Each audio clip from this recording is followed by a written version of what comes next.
Welcome to the analysis of a Golden Demon 2023 at Adepticon. I'm always super excited to do these videos. They're a lot of fun, and apparently a lot of people do too nowadays. We have a lot of excited people there. Time to say hi, chat. There we go. I also have a special guest with me in a minute because I want to preface this video with a few disclaimers. All of these entrants tried to do their best. They just gave it their best shot, put a lot of effort in, and yeah, they won. So we're just going to analyze what has been going on, and we're going to do that in a respectful way. And of course, I'll give my take on each entry. I'll also tell you which one I like best in the end, obviously. But everything that I'm saying here is just my opinion. I'm just some guy on the internet. Yeah, all of this is informed by the 20 years that I'm painting, that I've been going to competitions, everything I've learned. And again, it's not to put anyone down. We're just, yeah, going to be honest as always. This is not a critiquing video because no one asked for my opinion on this. But yeah, I think it's interesting to talk about these things and take a closer look at what is going on. Part of competing in the Golden Demons or any competition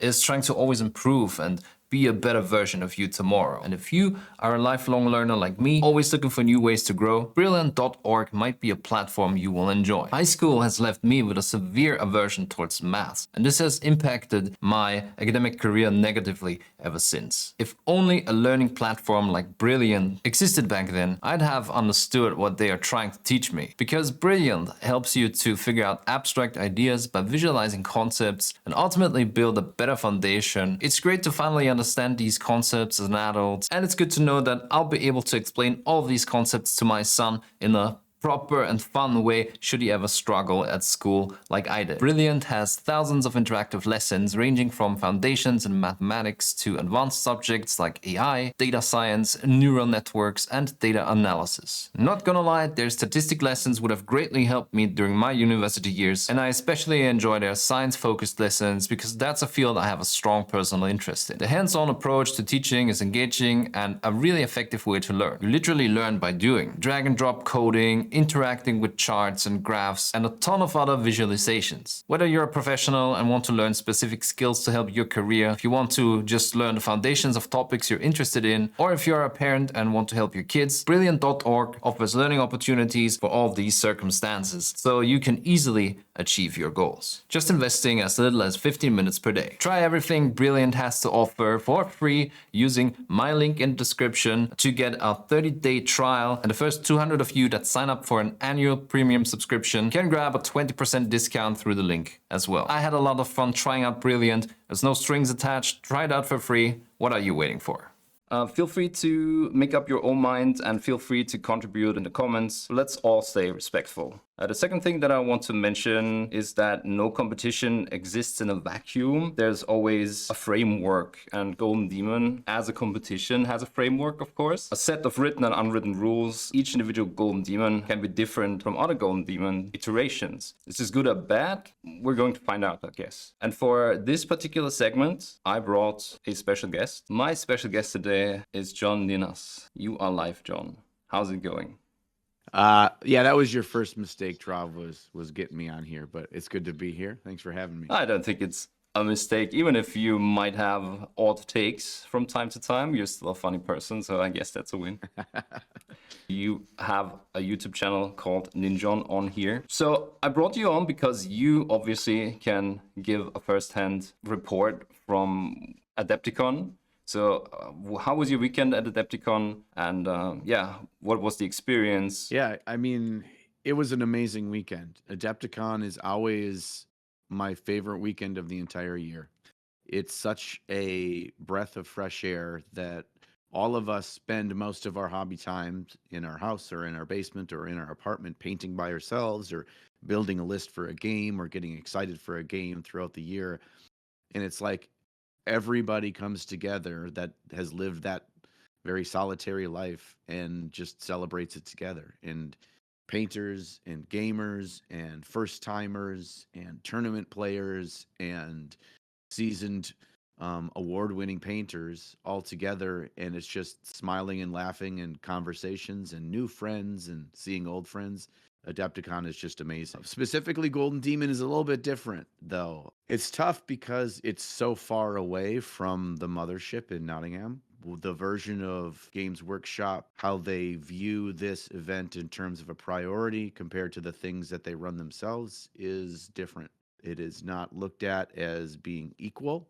They don't say that, but their actions over the last 2 years since they brought it back have shown that pretty clearly. But having worked in a company that is large, the bigger you get, the harder it is to just let the people that are passionate in work do the things that they want to do, I guess. So there's my mellow take on that, Trav. You already touched on the things that I wanted to talk to you about, mentioning that framework. The thing is, the Golden Demon competition, the way it exists at Adepticon, is kind of different from the competition at Warhammer Fest or in the UK, wherever it's happening. And that is in big parts due to who is judging it. So we talked a bit just over Instagram about everything, and you mentioned that as one thing. And ironically or incidentally, I thought exactly the same thing. Do you want to elaborate on what you said to me in that chat? The quick version is nobody from the heavy metal team, experts that paint in this style, and you see their box art every day. None of those people were here. The people that should be judging this, the people that are experts in this field, the people that have such a passion for painting and have been hired because they are so damn good at it, none of them are allowed to come by the organization. That makes me sad. Also, they didn't even know who their judging team was as of the day before Adepticon. So I can only imagine what that looked like. To me, that's a level of disrespect to the hundreds of thousands of hours that were sitting in those cases and the people that put so much of themselves into their painting, to just ask for the same respect from the company that's putting on the event. So I want to kind of try and think about what the implications are. Obviously, it feels a bit like it's disrespectful because they don't put a lot of thought in it. But in a way, isn't it typical to what Games Workshop often does with these events? Yeah, I mean, that's a good point. And I think in recent years that it feels like they better intentions. It feels like they, especially post-COVID, that they want to reestablish a presence. And with the growth of their company over the pandemic, they saw monumental growth as a company, that should be reinvested in their games, in the community aspect, in the physical bringing together of people and celebrating painting.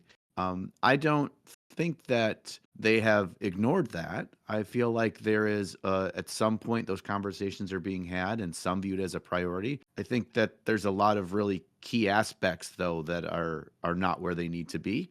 I think having conversations like this and letting people weigh in and let your voices be heard to say there are things that I appreciate about what they do for their events. There is still a lot more room for improvement. So if we can be constructive about that, then I think that maybe they'll listen.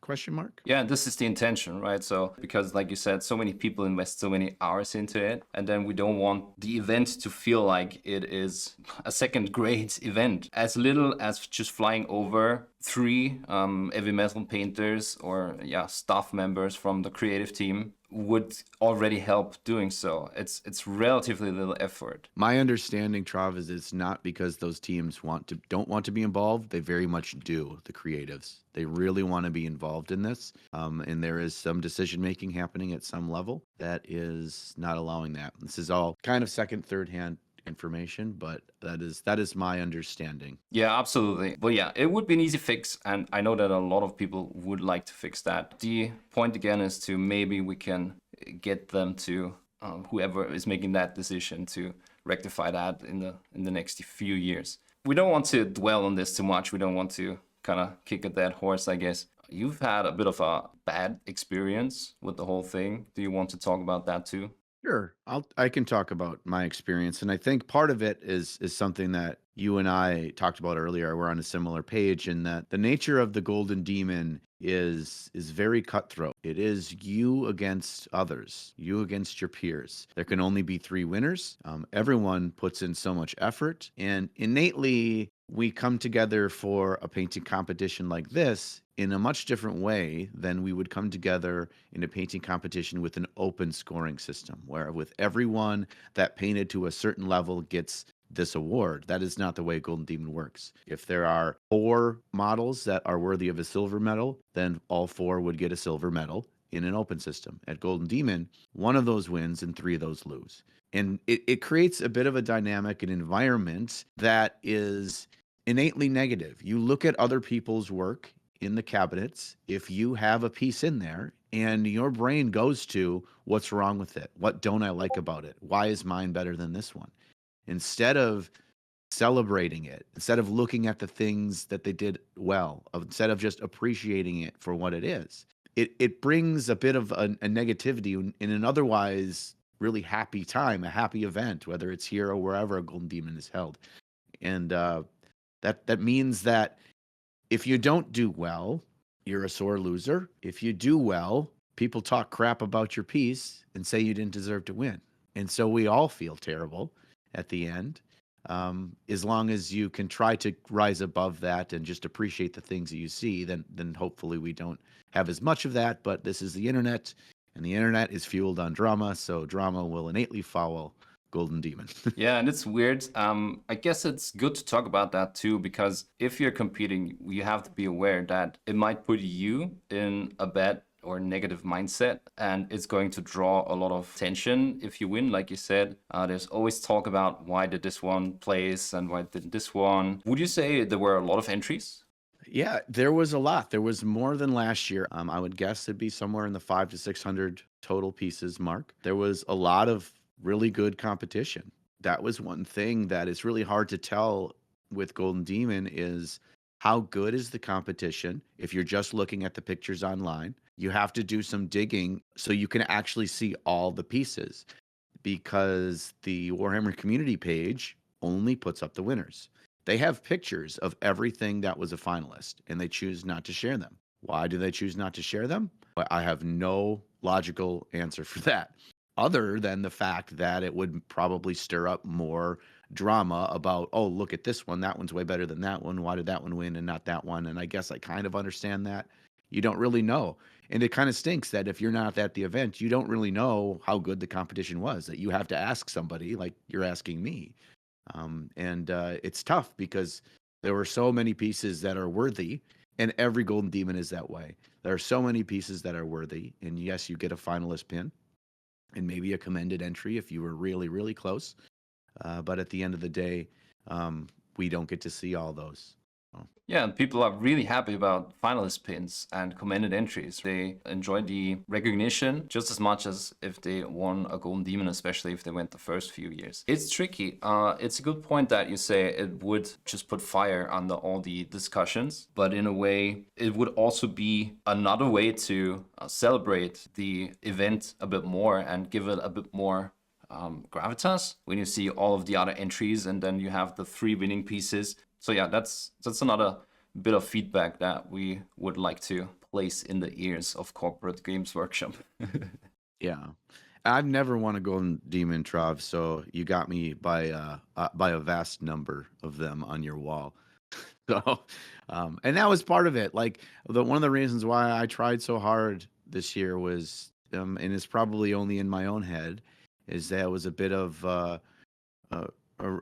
understanding that, like, well, we're just YouTubers, and the people that win Golden Demons are different, and we're just like anyone that watches our videos.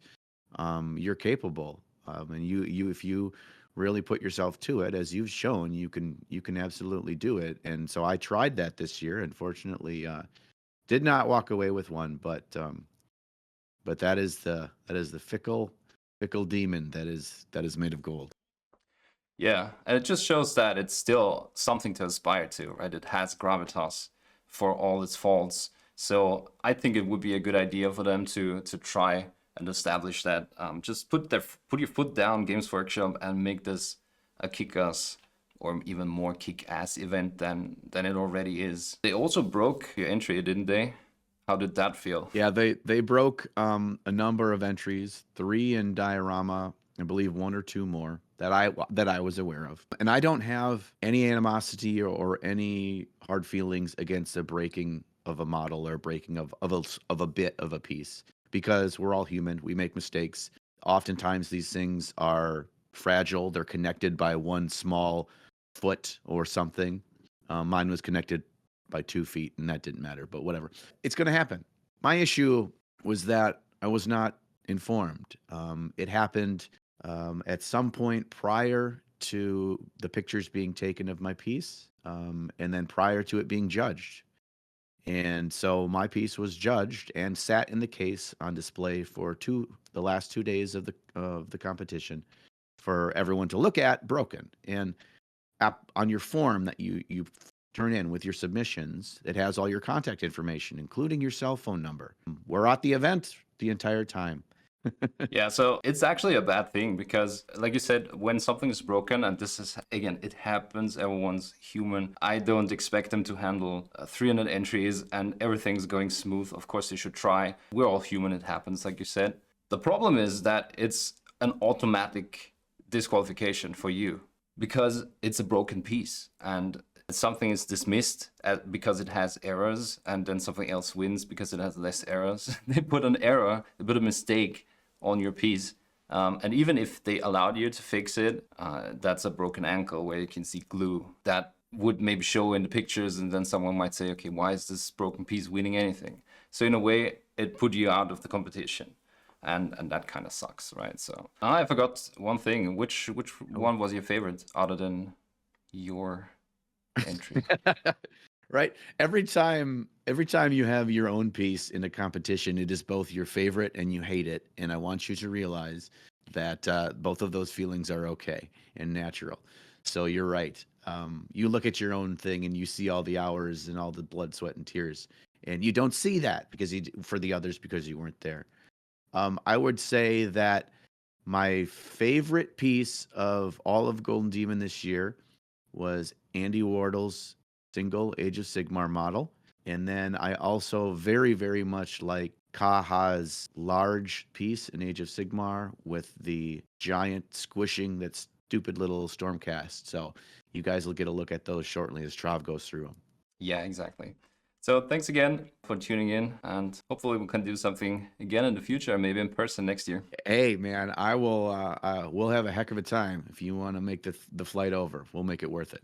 I hope that was fun and a little informative. Now we're going to jump right into all the winners, and the first category is Warhammer 40k Single, and bronze goes to James Taro. I think he's Taro miniature painter on all the socials, and this entry was kind of fun.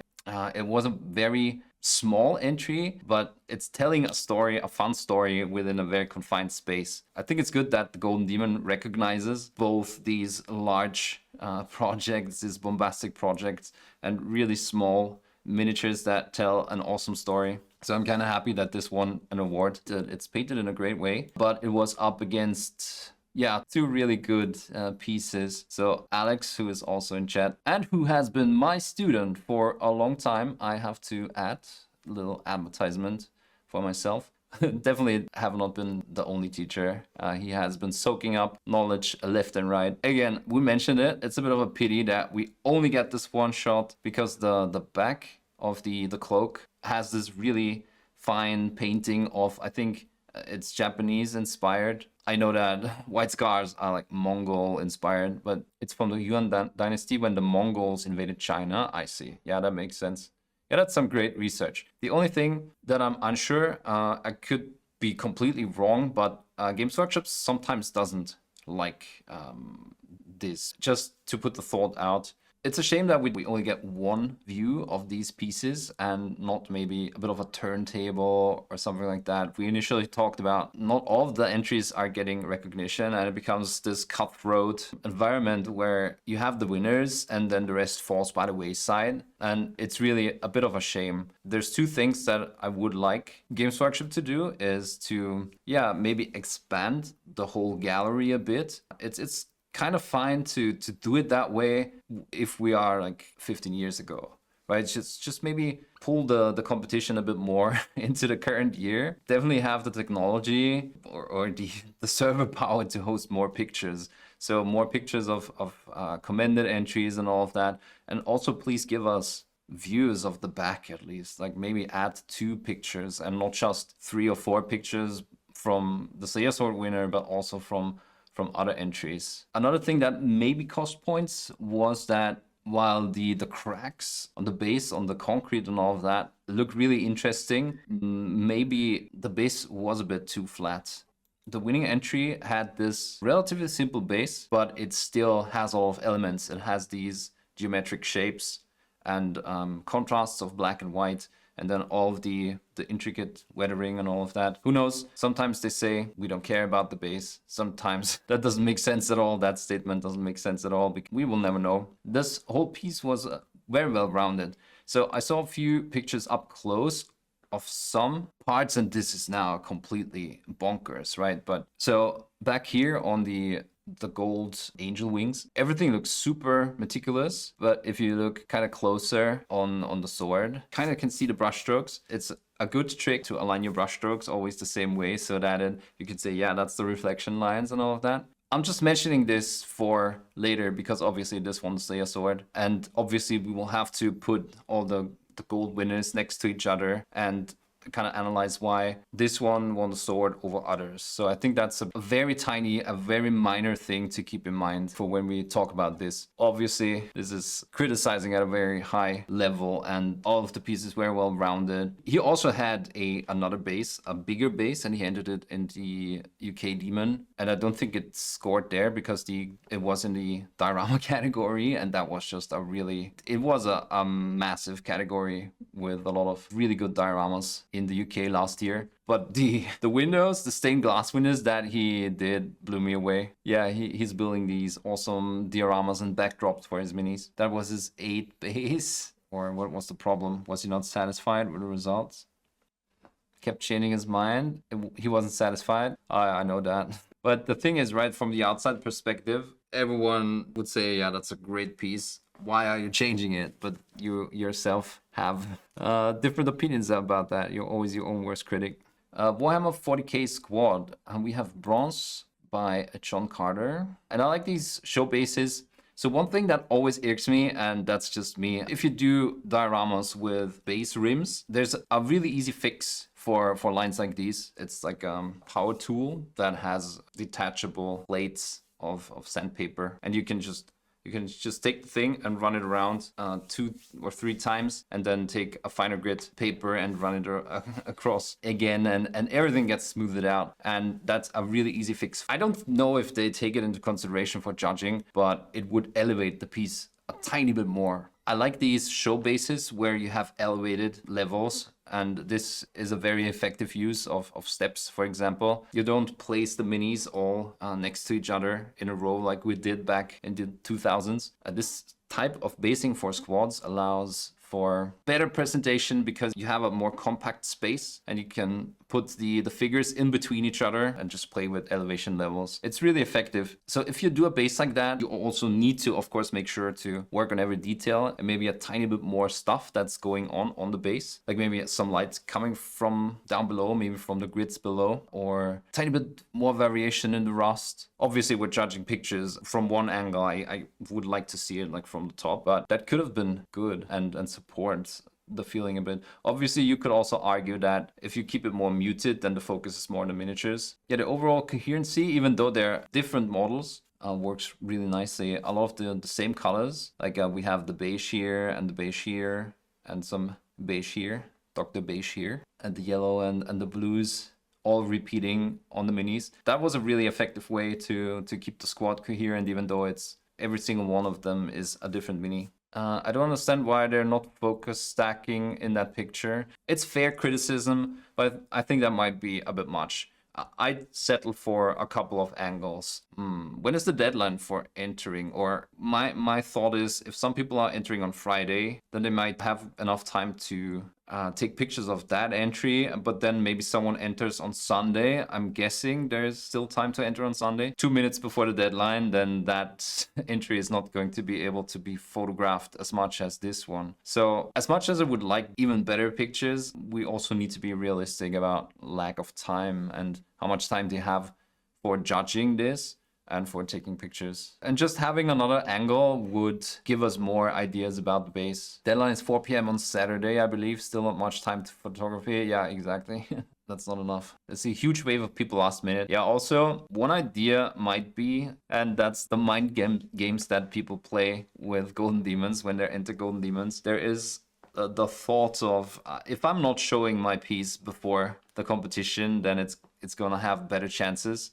Because people can't pick out the flaws and errors on Instagram, for example, on the close-ups. So people stay hush-hush about it. And they also try to enter shortly before the deadline so that not a lot of people can see it, so that the people are not able to spot the errors or flaws, or whatever the reasoning is. But that leads to a large wave of last-minute entries. So Silver has a bit of the same idea, right? The same reasoning behind. It's kind of funny because there's also steps in there, and the way that the minis are positioned makes it really coherent, and it's not a line, it's more like an area of minis with different elevation levels. It's super hard to talk about the painting because these pictures are so small. But I think the same quote-unquote criticism applies to the base. It's very samey. One thing that could do is add washes to each panel, maybe make them slightly different, and then apply a more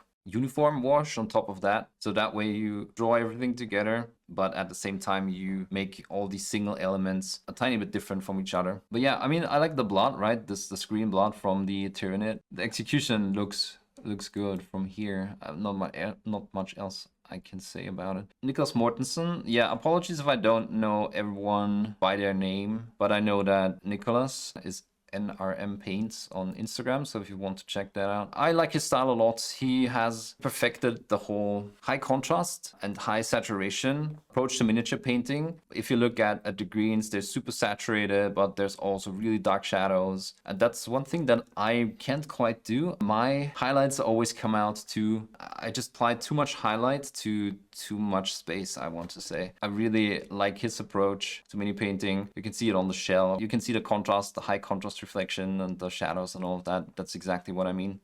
It's not the cleanest style, I would say.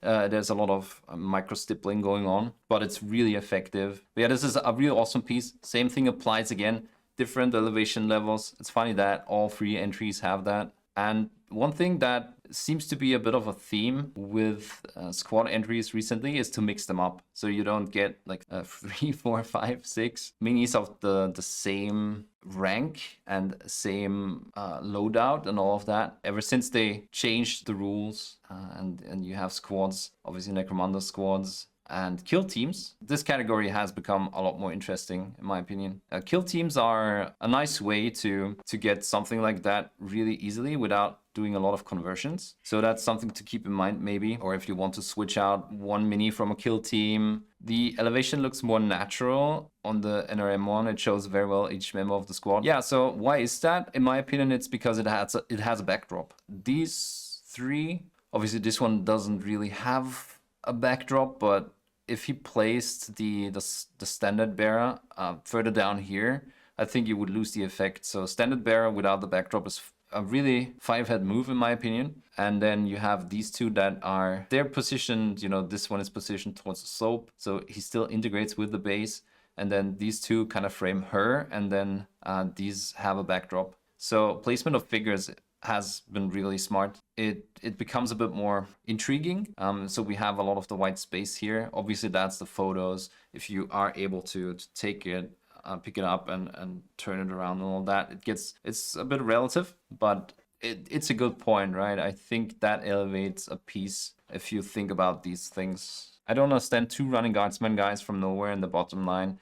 Yeah, I get what you mean, but since we can play with the pose, we can kind of tell a bit of a story. Maybe some Tyranids through the earth here, and it just opened up and everyone, because you have a bit of everyone's looking this way, right? So maybe they were looking towards the front lines and then all of a sudden something happens and everyone turns this way and they saw it first, charged towards it and are throwing a grenade. Yeah, other than that, again, he used the alignment of the miniatures and the poses of the miniatures to tell a story. And the thing is, you don't know what the story is, so you can make up your own in your head. He went too far with the highlights on the flag. Yeah, that's his style. I feel like, you know, that happens a lot with all of these textures. But again, it kind of is a style that's recognizable and that's very effective. I feel like it's personal preference. I wouldn't criticize it as a mistake. I have a question. Does anyone know how far you can go with converting your minis while entering Golden Demon? You can go pretty far. You can also scratch build certain parts, but if you scratch build something, make it look like it is done by Games Workshop. And as far as converting goes, you can do whatever as long as you stay within the lore. So it doesn't make sense. The example that they always give is orcs are green and they should not be blue, for example. So if you enter a blue orc, you're not going to win. Ben Comets entered a Nurgle Juggernaut back in the day.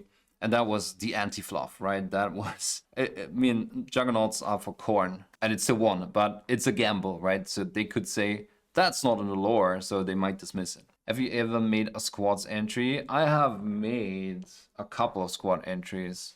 I want to say I won a couple of demons with squads. Squads is actually a favorite category of mine. Yeah, so I don't remember everything, but the Beastmen, for example, the 5 Beastmen that I converted and entered, they won. I think they won bronze. The Nurgle Orc last year was totally scratch build as long as it's fine. It fits the lore. It's the right scale. Yes, that's correct. So you can get away with stuff like that. So maybe if you do an artwork, if you copy an artwork, just make it recognizable. Make it like it is something pulled from the background, pulled from the lore. It's still a bit of a gamble if you sculpt something, right? And then it doesn't quite hit the style or doesn't quite hit the lore. So yeah, gotta be really good to pull this off. And obviously the Nurgle Orc was really awesome. Okay, let's move on to the next, which is 40k vehicle. So my favorite was Steve Garcia's Dreadnought. I have a bit of a problem. I didn't see close-ups, but from the overall pictures that I saw on Instagram and also this here, and I also don't know how much of this is decals. This might be decals from the Forge World sheet. It's still really impressive, don't get me wrong. All the micro chipping and all of that, it looked like it's real. And the highlights, how they are, you know, go from really dark to really bright, and it gives you this metallic vehicle look. I like that a lot. This one was my favorite in the category. The base is a bit bland, but it is whatever. Again, I don't know whether they judge the base or not. The rest of the mini is really well composed. Again, it plays really well within the lore and how Ultramarines kind of would look like, in my opinion. I don't know why it placed third. So this also is a really good entry by Colin. So the base is also relatively simple, but it plays a bit with shadows or shades of red, and it has like these tufts that add a bit of detail. Overall, this feels a bit more natural than this base. I'm pretty sure he didn't dry brush it, but it looks a bit dry brushed. But it's more of a just gray with pigment, while this has a bit more variation. But my point is, obviously this is a super neat execution, and the black has some nice red shades. And personally, this is just a bit more striking to me. I would have put this over this, but again, obviously both great entries. Oh wait, so the base. Oh, I see. So it's a sloped base. I thought they took the pictures in a crooked way or in a wonky way, but he went for a sloped base. That's interesting. Yeah, it would be, again, interesting to see other angles, because this angle, the way they chose to take pictures of this entry, kind of makes it look off balance, doesn't it? And I'm pretty sure he had a good idea from one preferred viewing angle where the step makes sense, but the way that they took the photo makes it look odd. Maybe that's what throws me off. Not as many colors in the winner, maybe. Yeah, so the winner is neatly executed, and I think the base, personally, I think the base is the strongest. Yeah, this could be from nature. It has all the color variations in there without going too over the top, without having all of these intense colors like Sergio Calvo has, for example. It's a bit more of a natural style. Feels really realistic. This could, you know, jump off of the table and just run around. The gradients look smooth in this picture, and with these larger panels, I think there might be a bit more possibilities, opportunities to show that you can create a nice blending. It could be washes. I think it's maybe washes over an initial gradient. It could also be airbrush. It's hard to say. And it's a really good paint job. To me, it the surfaces look a bit too even. It's again, I would like better pictures, more pictures. I really like the pauldrons over here with the stain collecting in the recesses. That looks really good. The blues, in my opinion, look a bit lackluster, but again, that could be the photos. There's a lot of nice detailing here with the chip paint on that arrow and the way that the decals wore off and all of that. Yeah, it would be interesting to know why they put this one in third place. But again, unfortunately, there's not better pictures. Maybe some textures are a bit too rough, and maybe the excessive use of decals. But yeah, really nice pieces, all three of them. Warhammer 40k large model. The base is really nice. I always stay away from water bases and snow bases because I'm not pretty good at it. Also, I never invested the research and development of skill into being able to make that. Base looks nice. A lot of elements there to show that you can build bases. The only thing that throws me off is this here, like the stump, the way it comes out of the water. Again, maybe in person it looks a bit better because it has roots down here, but it looks too blunt, too not interesting enough. Maybe it's better to ditch it all together at that point, but again, that's like minor criticism. But the thing is, when I saw this entry, it felt like it's a box art in a way, right? So with the typical colors and all of that. I think this category honestly was maybe a bit lower in standard than all of the other categories. Again, the problem that I have is that the technical execution in the pictures looks a bit less coherent. So for example, that gradient kind of stops here and then it goes dark, and the same thing here. So that makes the whole thing look like it's a square pattern, if that makes sense. That throws me off. And it's probably a really stupid thing to say, but my eye gets drawn to this. I just want to look at this for some reason. While, for example, the gradients on the horn are really nice, this throws me off. Again, that's just feedback that no one asked for, but that's the first thing that happens when I look at it. So there's minor things to improve. Again, like small details. This doesn't necessarily look like wood, but more like a dry brushed stump of some material. And I made that mistake too. On my ever chosen entry, I did on the last 2 hours or so that I was working on the base, I thought, the base is too simple. Maybe if I put a tree there, like protruding out from the base, and then I didn't have enough time to paint it, and it looked super bland, and I think it dragged the whole piece down a lot. So sometimes less is more. Staying simple, doing the main idea of ice and snow. And the same thing for bronze. We started the other way around this time. The base idea just isn't there. It's a rubble and gray dry brush, the way it looks here, and the grays are kind of simple. So my recommendation is always never to just do a gray base. I know that you maybe don't want to take away from the miniature, but just try to compose your base around the miniature. If there's a lot of colors here, maybe the colors can extend further down so that it looks like it's drawing the energy from the surroundings, and it's drawing the energy from the molecules in the rubble, and yeah, just have them glow like in this dark metallic, or shine a light downwards and all of that. And you could even play with the colored tufts and place them more closely, around where the magic is starting to form, where the energy is starting to form, and then have regular grass going outwards, something like that. Just put a bit of an idea into your base is something that I cannot stress enough. I'm not good with this either, but it's easy to criticize. Yeah, same thing here. So obviously there's a bit more going on with the tufts, but we also have a lot of gray, just gray in the base. Stone looks gray on first sight, right? I was not there. And I really like the blue gradient here, but maybe some of these lines might have, it looks a bit rough here, right? So that's maybe a tiny thing to quote unquote correct, to maybe have a shot for the gold. So Warhammer Age of Sigmar Single Miniature. Let's start with bronze again. So this was a super clean paint job, at least from the pictures that I can see. So this is a stylistic choice. It reminds me a lot of Flame On, for example. Yeah, really clean, really meticulously painted. I wish we could see it a bit more up close. Again, Games Workshop, please take better pictures, or at least bigger pictures.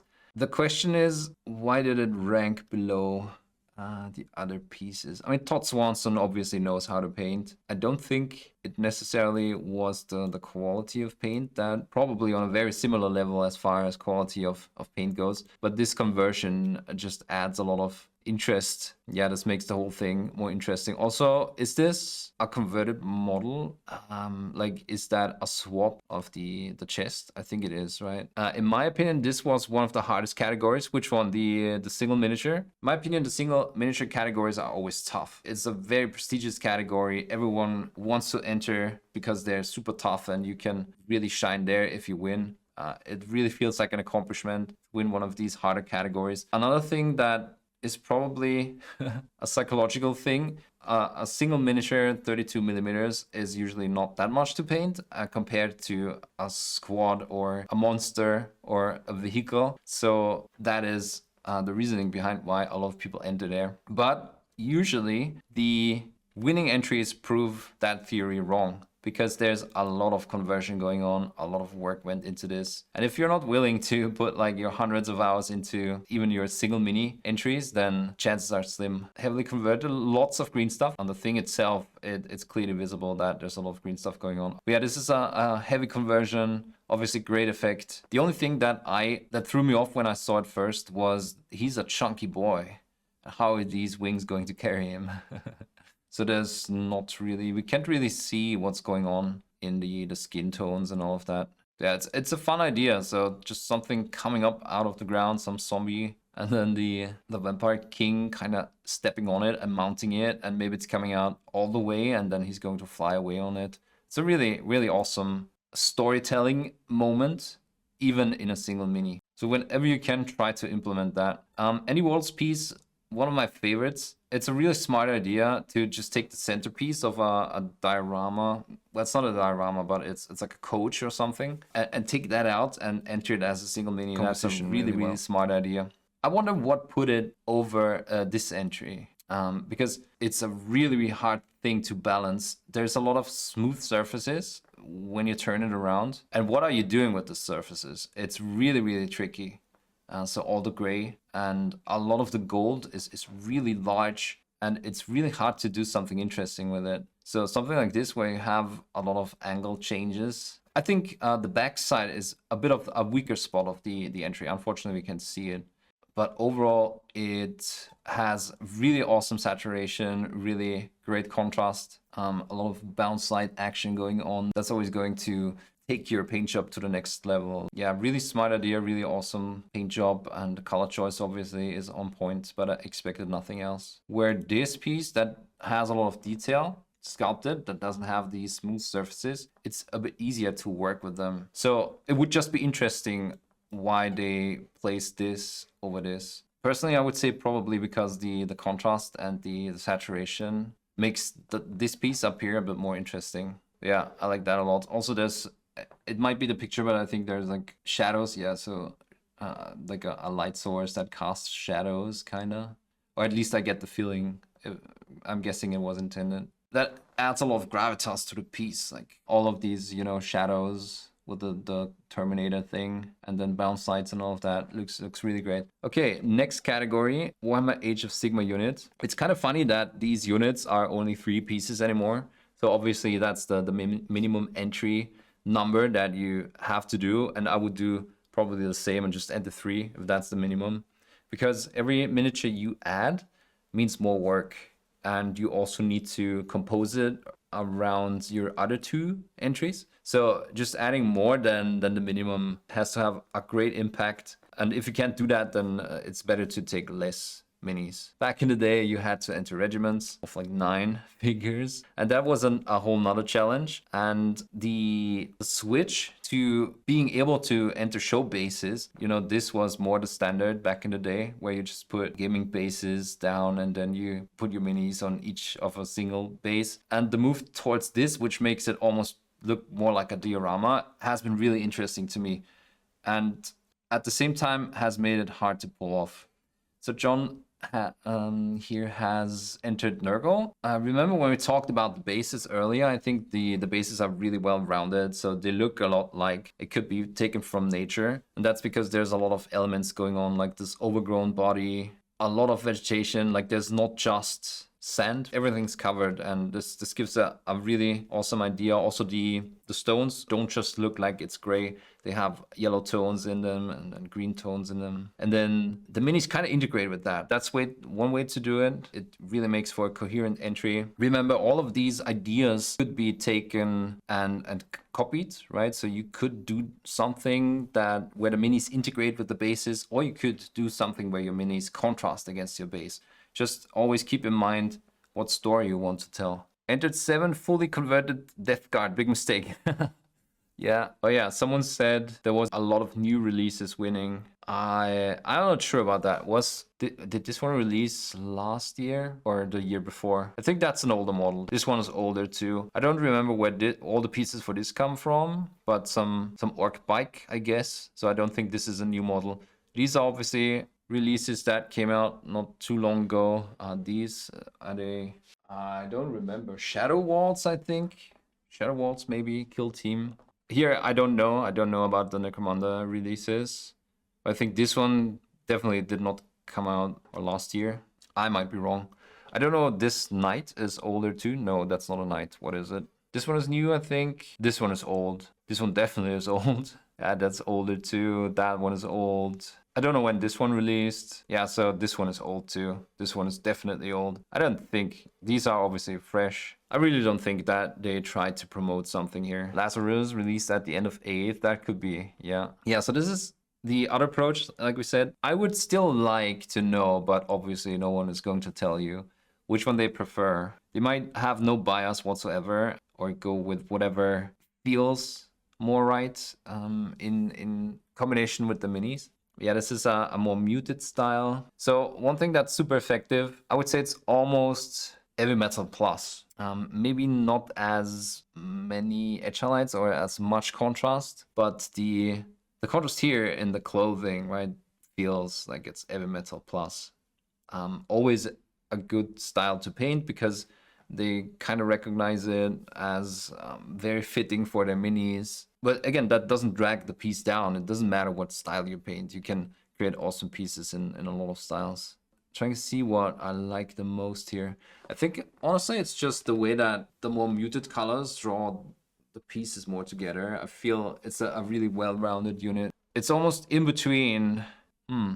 They all look kind of like that. The only thing here, maybe a lot of the blackish greens take out this piece a bit from the other two, where they are more desaturated green pastel colors. This is a bit more in your face with a lot of the black greens. And then this is super coherent through just using the style of a desaturated color or desaturated colors. It would be impossible for any judge to not have bias, but that sounds a bit far-fetched. Yeah, absolutely. So obviously it is an artistic competition where you have a lot of styles and a lot of interpretations clashing. And obviously, even though you're trying to be neutral, you're going to have your biases even as a judge. So yeah, for the gold entry, it's always hard to pull off these directional lights. So in a way, this can elevate or break a piece. And here I think it's working. I think the reason why it works is because there's a lot of gray on the minis. So whenever you do OSL, have to think about the other light that you place your minis in. It doesn't make sense to make them super bright and really intense chromatic colors, really saturated colors, and then have it lit from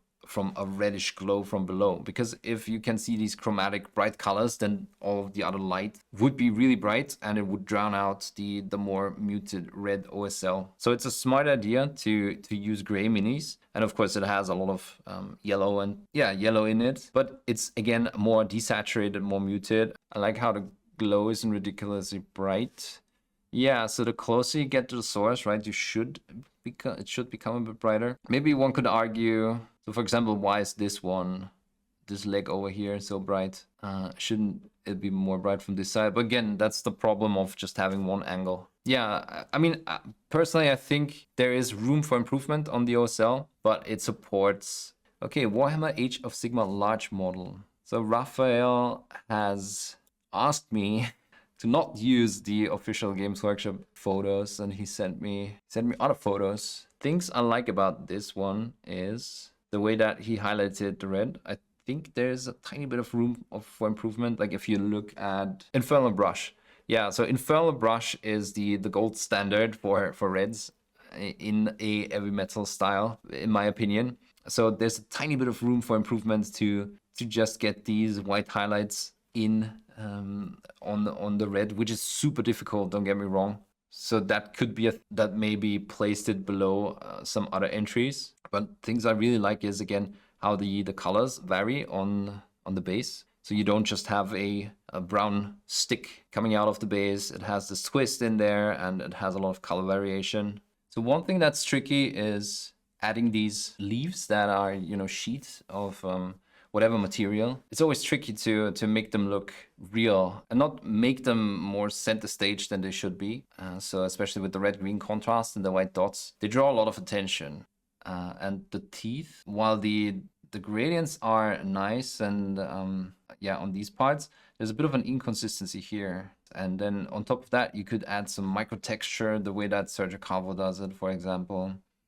Just those are things that where you maybe might be able to, with a little more time investment, to shine a bit more. Yeah, maybe some color variation on the blackened armor. So I like this dude back here. It has good contrast and good highlights. One thing I found interesting, and I'm not 100% sure, because obviously I don't have close-ups of all of these minis. Why did this one score second and this one first? Let's see. So Kaha obviously has a really interesting style, and I almost feel like this one, because she entered I think 3 or 4 other, is a bit more conservative. And it's interesting that this one placed and the other ones didn't, because the other ones might be a bit more bold colors and more unconventional highlights. A really interesting style. And I think this one was almost looked a bit more conservative.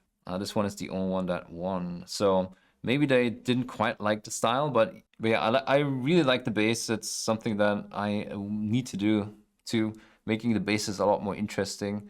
So the way that this almost looks like it's a floating stone, it's kind of hard to tell how it's integrated back here. All super bold style, super intense contrast. Obviously you can see the gold, for example, almost going to black and up to white. And the question that I have is, why didn't it take gold? Because while this is meticulously painted, I think especially the hair and all of that, I think it's a bit too tame, right? So there's a lot of texture. Maybe the texture was that good that it placed over really intense colors, really bright colors, really bright, really big contrast. Also, I might be missing something. Maybe the freehand on the shield was really good. Again, I'm not putting this down. I just personally think that this one is a tiny bit more meat and bones. Yeah, overall, of course, the color scheme is completely different. It's like that muted style a bit more. Yeah, I like the texture and the color choice. Again, the stone is mostly gray, even though he has these moss tufts here. Kind of makes sense to do is have the moss bleeding over into the green. So in my opinion, that's a neat trick. Have that green bleed over into the stone structure. That's a bit of an easy fix for, you know, 2 boring grays. Probably the same reason the 3 Nurgles won, the desaturated ones. But they placed second, right? Overall, it's a bit hard to tell. It's a bit hard to tell what the criterion was for placing one thing over the other. Because from what I can tell from the pictures, it's not always the execution, the technical prowess. So sometimes I feel like it's the effect, even though I can't really tell how well they are painted up close, because we don't have up close pictures. That would be interesting to know, but I haven't seen a pattern so far. So in a way, the US Golden Demon feels a bit more like the older mainland Europe Golden Demons, where you couldn't quite recognize one style that was prevalent. Which in my opinion also led to the explosion of so many styles in the 2000s and 2010s. I wish they could print the manual on what they look at and keep consistency in charging. So I would not recommend that they did that, because then everyone would paint the same way. And, you know, some people would go there and say, I crossed every single item off of your list. Why didn't I win? But like we talked initially, the consistency in judging, I'm not quite seeing that. Okay, let's move on. Next category, diorama battle scene. Let's start with this. Is there directional light going on? It's hard to tell. So this would be super easy to tell if we just had 2 more views of this, or maybe just 1 more. But my eyes might be playing tricks on me. In any case, this is a very subtle way to highlight minis, even though, you know, the colors are really in your face on this dude. The story works really well with this more bright and out there alien gene stealer, and the cultist being more muted but just as wicked with the eye implants. I'm kind of mimicking the goggles here. The lighting is a bit confusing, but again, that's probably not his fault. That's more the fault of Games Workshop picture taking. So there's blue coming from this side. I don't quite understand it. Is it something that is on him? Like maybe this back here? But yeah, again, we have, and I like that a lot. Really confined diorama with a lot of verticality. Last year in the UK, I think we had the rats that were stacked on top of each other. That looked really good. And this is really nice too, kind of going in that same direction. And the painting is really, yeah, it's fun, right, to look at, because you have a lot of colors here popping out, especially against the more muted greens. And then there's also stuff going on him, even though he's more muted. And then there's a lot of texture here. Yeah, I like that a lot. Colin is the model as it comes out of the kit. Yes, cuts is heavy converted with AOS poster boy getting crumped. Just an observation. Yeah, 100%. Yeah, you're absolutely right. Maybe they didn't like that. Crushing the fantasy marine. I'm just kidding, of course. Diorama bronze and silver are great, but don't look like dioramas to me. I want these really big scenes. I get it. I get it 100%. So this one looked better on other pictures. This, for some reason, makes it not work. I wonder what the problem is. So the way that it looked in other pictures was that there is some kind of light going on in the back here. And that's kind of, how to say, it's really confined back here, and then it's bleeding out towards the rest of the scene. I feel like this is a bit overexposed, and it makes me not understand the scene at all, which is a pity, because I feel like there's some interesting stuff going on, something interesting that Oscar tried to come up with. Yeah, weird. Let's see, stuff I like about this one. I'm always a sucker for these hazard stripes.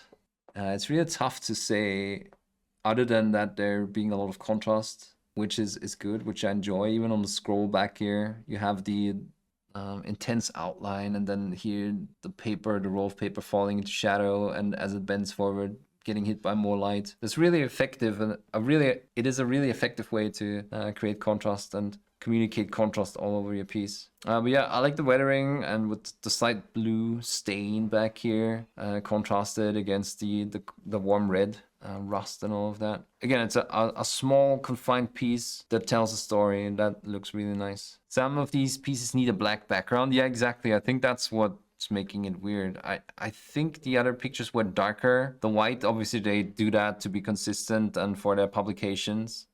They always ask for white backgrounds when you do the community spotlight articles too. Lighting is nothing like Ninjon's. No, I'm not saying that, right? So yeah, so again, here this is a different focus, right? Creating a bit of a backdrop, a bit more of a classic approach. So Benjamin Cantor, I absolutely love this piece. I would have had this in the runs for the Slayer Sword too. Like between Andy Waddle and this one, I was a bit torn, you know, which one I would have preferred for the Slayer Sword. Of course, like I didn't see it up close, but a lot of the light really makes sense, and the reflections and the highlights and the good contrast. Something that threw me off initially, but then I realized it's meant to be see-through windows looking out over the planet. It threw me off first because it was a lot of black. Obviously it works really nicely for a scene, and I think it's kind of crazy that he was able to transport that feeling of looking out into space. I would need to see it up close, right? It's always the thing, how neatly is it executed, but as a scene, this is just really, really nice. I wonder how close it was between this and the Dark Angel, between the Slayer Sword. Yeah, his stuff is always really impressive. So just one thing, because we talked about it earlier with the other bases, like some light from coming from below through these grids are an easy way to create more atmosphere. Wings at the bottom are broken. Oh, okay, sanguineous wings. Well, how did they break them? I'm sorry to hear that. Wait, did he call you up to fix it? You flew around with him like an F-16 fighter jet. But you would have to, I mean, you would have to touch it like from the front, or maybe they took it like from the side and put a thumb on it. Jesus Christ. Okay, Duel. Duel is one of my favorite categories. Obviously, you always have to make sure that the figures are interacting. Like usually you don't want to just do this. At least that's what they're telling you, right? Just posing two figures in front of each other. This is more, you know, interaction, because the dragon is grabbing onto the Gargan's weapon, to his club, and flying around him. And yeah, so this is really nice composition also from the angles. So, you know, all the angles kind of face this way, and the way that negative space is closed up by the wings, closed out by wings. I would like to know which one was his preferred viewing angle, but it kind of makes sense that it might be this one. If you do a diorama like this, it makes sense to put your preferred viewing angle to a square edge that could make a right angle with the camera, because that way Games Workshop knows what they need to photograph. Okay, so please take a picture here. So I'm guessing this is his preferred viewing angle. Yeah, and everything really makes sense as far as the angles go, and how your eye kind of wanders up here, and then you see the gold and the blue contrasted against the yellow. Yeah, hard to say how it's executed up close, but from a compositional standpoint, it looks really great. Yeah, again, so here's the classic, yeah, two figures opposing each other. I'm just mentioning that because usually they kind of criticize if there's not more interaction going on. And it's something to think about if you want to enter two. So maybe they might take that into consideration. So in general, I like the color choice. So the red and the black and then the gold works together nicely. What is interesting is that you have a lot of the colors, like 3 colors, okay, counting black as a color in this case, occupying just roughly the same amount of space. And then you also have this whitish gray up here. It's kind of interesting because normally you try to cover less area with one color so that it's not clashing too much, but this looks really great, I think. This works really nicely. It's a nice balance between these colors. Kind of hard to tell what's going on in the sword. I kind of want to say I don't understand these reflections. So why is there like 2 reflections here and here? Why isn't there, is there a change in angle? So that's hard to tell, right? Those are the things that are hard to tell. But I like that you went for more reflections in the areas. So if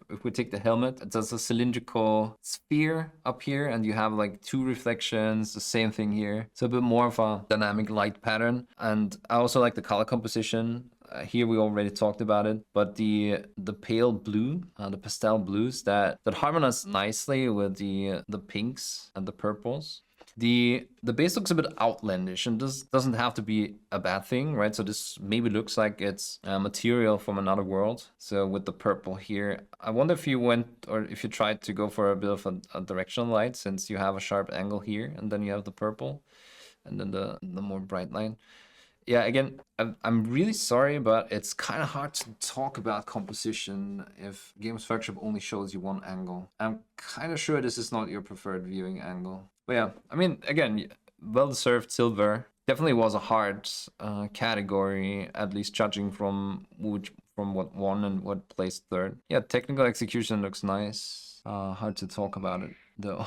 Yeah, like the colors fading towards black back here, even a blackish blue maybe. Dual gold. So I really like the idea. Do you guys consider it a duel? Again, I don't care. I have no horse in the race. I'm really happy for him that he won. But is this a duel? There's like 1, 2, 3, 4, 5. 5 models running after one. He captures the spirit of duel a little out of the box. Yeah. No, I can see that. I'm just kind of wondering from a rules perspective. And don't get me wrong, I'm not trying to put it down. I'm just putting it up for debate.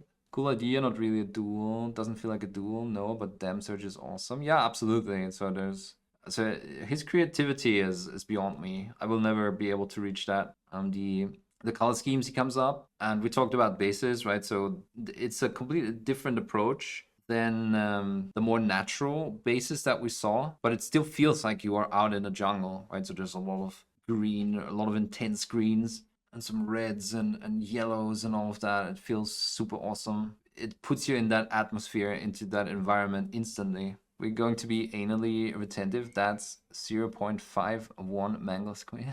Oh, I see what you mean. They're interacting, I guess. Oh yeah, they are interacting, right? It's more interaction than someone pointing at this one. You know, they're pointing at this one. I'm going to duel you. But maybe he was running after this one. Yeah, that's a cool idea that you can come up with in your own head. No, it's a really great scene. I'm just putting it up for debate whether or not it's a duel, but again, it doesn't matter. It's a great piece, and I'm happy for him that he won gold. Do we have an official rule set? Yeah, we have. I just don't know. Oh, actually, here it is. Let's see. It's just interesting. Categories for a single entry featuring 2 opposing miniatures. I mean, it's 2 figures, right? So that's always the problem that I have. Then again, the dragon had a rider, so does that count too? If we're super strict. Be looking for a dynamic pairing of 2 well-matched opponents in some kind of combat or other dramatic situation. Yeah, I mean, it's not excluded. It doesn't say that you can have mounts. And again, if we are nitpicky, then that's 2 figures too. It's like 3, yeah. And then of course the zombie is riding the Gargant, so. Okay, Middle Earth category. Alexis. So on the other pictures I saw, the texture looked really nice. On this picture, it looks a bit like you have some graying here that looks odd. I can't explain it. It's probably just the pictures. Let's see, second place, Alex again. Yeah, so the tree suffers a bit from what I said earlier, where to add detail, I think he needed a place for the banner, or wanted a place for the banner. Also, I wonder what the preferred viewing angle is. I think he could have done without this one, and it would still be a powerful scene because you have a lot of negative space back here, and that puts the emphasis more on this. So that way you have the dynamic go more forward, and not you don't have an awkward angle here, right? So this angle, so if you added it maybe like this, so without this part, maybe more like this, and maybe shorter, it kind of makes sense. But then you would have maybe to place Theoden more here from a compositional thought.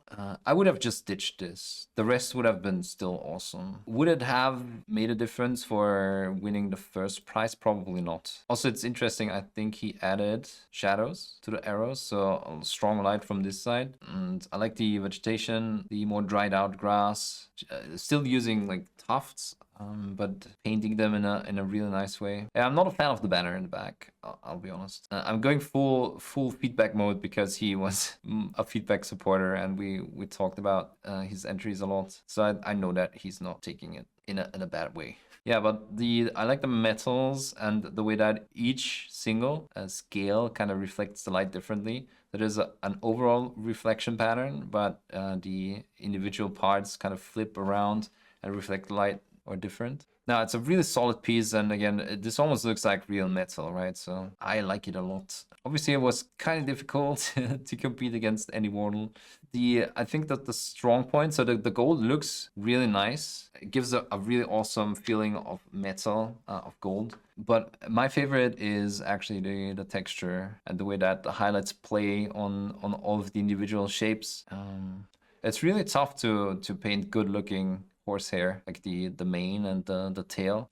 I also think the back of the cloak is really nice. It's really awesomely played with how the folds are sculpted. It's a bit overexposed, unfortunately, in the pictures. Yeah, so super meticulous painting. Yeah, definitely even though this is strong, my favorite is the horse texture. It's tricky because you need to paint these lines, and usually, I don't know how he does it, but the way I do it is you have to lift off the brush tip as you drag it along so that you leave a very thin line in the end, so that your lines don't come out too thick and it looks a bit more like hair that way. So small scale.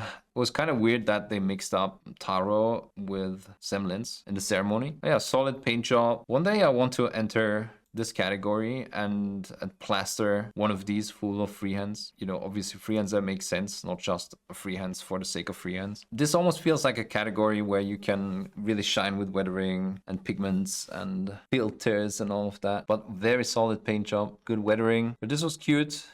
I didn't even know that this existed. Is this epic? I'll admit I have no idea about these. I only know about Adeptus Titanicus and the rest.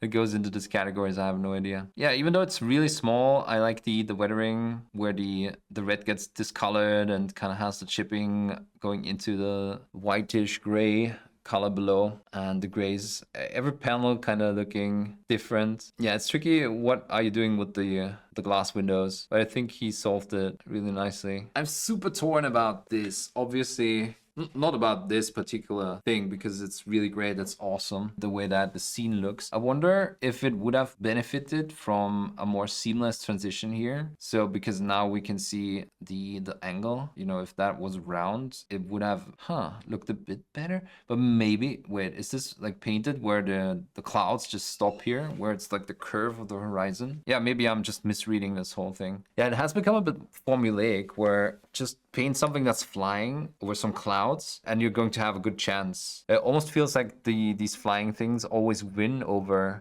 titans and stuff like that. I wonder if the novelty factor of this is going to wear off soon. But obviously, I mean, well-deserved gold. It's just me being really picky. That looks like horizon, meaning the sea with oil rigs. Oh, okay. Yeah, so my thought was, oh, interesting. Okay, so that's maybe the ocean. I thought maybe this whole thing is flying over cloud cover, and that's some stakes that are just, you know, coming through the clouds and polluting the air even more. Sure, it was an angled plinth, not curved. Either way, it doesn't matter what his intention was. It looks good. You just have room for a couple of interpretations. So Youngbloods are always really impressive. I did not paint like that. I didn't paint at all at that age. Wouldn't it be awesome to start painting at 14 or even younger? Yeah, so Youngbloods bronze. Lucas has painted Angron. Yeah, so I really like the metals and how they're shaded. Yeah, especially the handle here. This really looks like metal. And then here too. Yeah, obviously the blood splatter is a bit chunky. So, I mean, then again, that could be the photo. So maybe he has a few splatters here. But that's definitely, that's just, I mean, I'm having trouble with splatters, whatever method you use. It's really tricky to pull off. Yeah, I mean, I like it a lot. It's the world, the planet here being eaten, just being represented by that bluish, how to say, like patina. That's a really nifty feature. Highlighting black is always tricky, but eventually he will move into more volumetric highlights, where you have a highlight running here across, and then putting these lines there will make a bit more sense. Will integrate a bit more with that main highlight. I think he's on a good way. Youngbloods are killing it. Yeah, so the base looks awesome. What the hell? No, it has a good feeling, like we talked about that, right? Where it feels like actual jungle, and the wood grain is highlighted really awesome. It's better than some grown-ups can do it for sure. And then the volumetric highlights here. Yeah, I like that. Yeah, there's some good light and saturation going on, even though he went for a lot of white on the belly, like whitish color. It's easy to desaturate that, and then the gold, good contrast in the gold. I think he went for non-metallic metal, didn't he? Yeah. A really effective non-metallic metal, both on the gold and on the silver or the steel. These are fantastic. I agree. Does the child have to come with the parent guardian when entering, or can an adult submit it? I see what you're saying. No, I think they have to come. So Youngblood's gold, yeah, great piece. And maybe it has the Space Marine bonus, okay? So my personal favorite is this one, from color choice and just base work and all of that. Don't get me wrong, this is great too. It's just a bit more relying on tufts. This has tufts too, but there's so much variation in there. And then the specks of bright color here just works nicely with the really dark base. Again, this is not a bad piece. It's really solid with the highlights being in the correct place, you know, or a credible place, because correct with mini painting is always creating a false expectation. Yeah, so the beginnings of texture down here, really great shadows on the leather parts. Non-metallic gold is not bad too. Yeah, so with the large highlight here, catching a lot of light, and the way that it goes to dark. Space Marine for the win. I love the pose. Yeah, that's the old Kalgar, right? Or is it? I think it's the. Or is it the new one? No, it's the new one. Is it? I'm confused. Okay, open competition. This is really a tough category. So what blows me away with Eric is always the light and shadow work.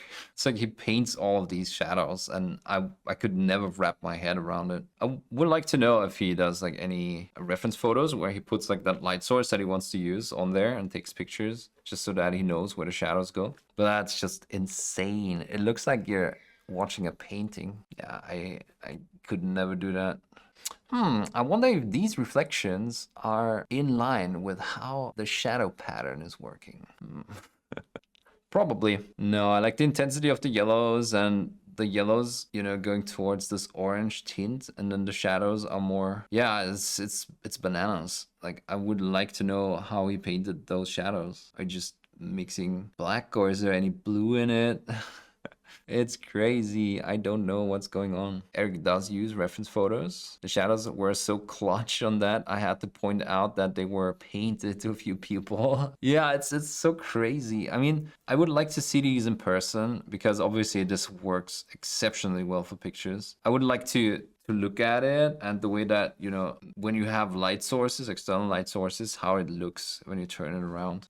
But yeah, if I could pay someone to teach me some things, then it would be Eric. I would ask him to teach me the ways of shadow painting. Did the shadows look just as good in the cabinet? So cabinet is always tricky. I don't think they necessarily have the best light setup in these cabinets. The question is, do they look as good in reality? And they probably do. Shadow is so directional, obvious, but there's no shadow for the sword. No, there is a shadow for the sword, like here, across his dome. One-off sculpt. But is it a complete sculpt? Hey, Will Paints, by the way. It was sculpted by a pro. Okay, digital sculpt, I see. Yeah, makes sense. Like with the sharp angles and all of that. I mean, that's one thing that I don't really like about the open competition. But let's first look at Neil's entry, our silver winning entry. I think the scene looks really great. So I talked about that it's difficult to make large flat areas look really interesting, and I think he did it pretty well. So the way that this structure here looks, also the way that the dark water here looks, that looks really insane. Yeah, it's kind of hard to tell what's going on with the painting. Always a bit overexposed, but that scene just really blows me away. For some reason, I'm kind of missing an edge highlight here. I kind of wish there was an edge highlight. I don't know why. Okay, yeah, sorry, the photo is just so tiny and it's that one angle. Don't think I can say anymore. So Sergio Calvo, the thing is that I don't like these entries that are sculpted by someone else and then someone paints it. And I said that ever since I knew that was a thing. So back in 2005. Where people paid others to have sculpts. And obviously you could have arguments against that, where you're saying, yeah, I mean, we are all just painting miniatures by others, but you kind of get an edge. I mean, we shouldn't have any illusions that the sculpt by Alan Carrasco isn't giving the whole piece a next level appearance. So these collaboration things, or where you're paying someone to just bang out a masterpiece, I just don't like that. But obviously that's just my opinion. You can disagree if you want. Obviously the painting is top notch. Everything works. His style just really shines with the large scales, with the opaque paint layers, just building that contrast and then smoothing everything out with the airbrush. The weathering back here, all of that really shines in the large scale. Yeah, especially like the lens, like the way he paints the lenses always is amazing. Yeah, truly masterpiece. But yeah, I mean, same thing for Eric's piece, where when you're kind of getting work done by someone else, I always was of the opinion that you should put all the work of an entry into it yourself. But yeah, that's why this is the open category, right? So they're kind of celebrating sculpts, scratch builds within the universe. So this is definitely always an interesting category, and to see these over the top sculpts. And then if you combine it with world-class painters, they're just bananas. But that's also the reason why they can't win Slayer Swords, the open competition or the open category can't win the Slayer Sword, because it's not really a Games Workshop model in most of the cases. And they still kind of want to keep the possibility to market these entries, the Golden Demon entries. Yeah, so congratulations again to Neil for winning the Seiya Sword. I was really happy for him. Really hardworking painter. invest so much time into his entries. I talked about it before. It's a pity that you have to go to another article to see more views. What is that? Yeah, so the saturation is awesome. The base is awesome and really meticulously painted marble effect. The metallics are great, like subtle highlights and all of that. Even in the smoke, there's subtle changes. So technical execution. So I think this is as close to Heavy Metal Plus as you can get, but the way that the highlights are placed, right? So you have these specular highlights on the round areas and more or less thin line patterns.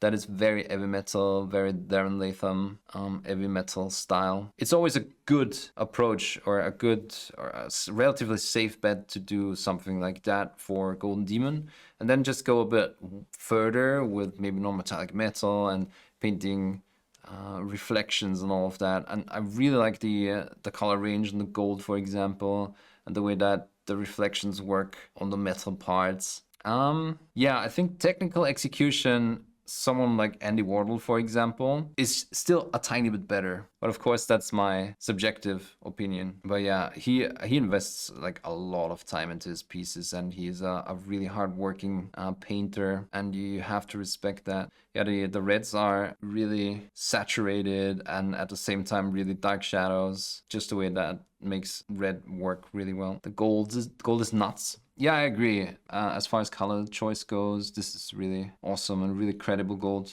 Yeah, it's really tricky to go all the way to white on the gold. So I think he had a few troubles doing that. If we want to pick something out, right?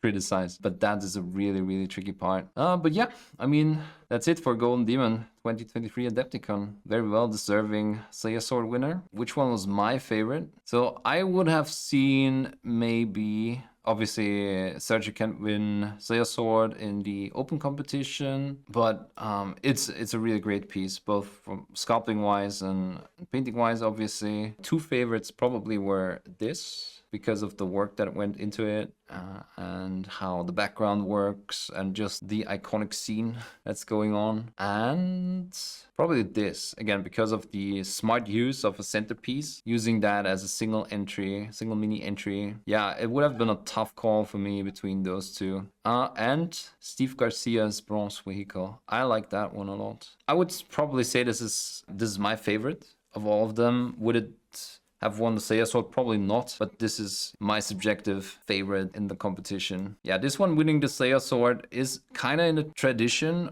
of single minis winning the sword in the US. Like if you remember last year, the Skink. It feels a bit like this. So, you know, because painting-wise, Sergio's piece is over the top, but it's really not Warhammer Plus. While this one here is definitely Warhammer Plus. And not that I think that this is the reason why it won, but the Skink was also Warhammer Plus. I'm just trying to find patterns, right? But yeah, very well-deserved sword. Happy for Neil. Call me a cynic, convenient, the Dark Angel winning the Slayer Sword with the Lion coming back. I don't know. I mean, if it were really crappy painted, then yeah, but I mean, it's not like he didn't deserve it. Yeah, guys, I hope you had fun. To me, it's always fun to talk about these, and thanks a lot for joining me. Let me know if you disagree with my opinions or if you could relate to what I explained. Let me know which one was your favorite. And yeah, we are going to do the same thing for the UK Golden Demon in just over a month. So stay tuned, hit the subscribe button, activate the bell, and join me again on the next one.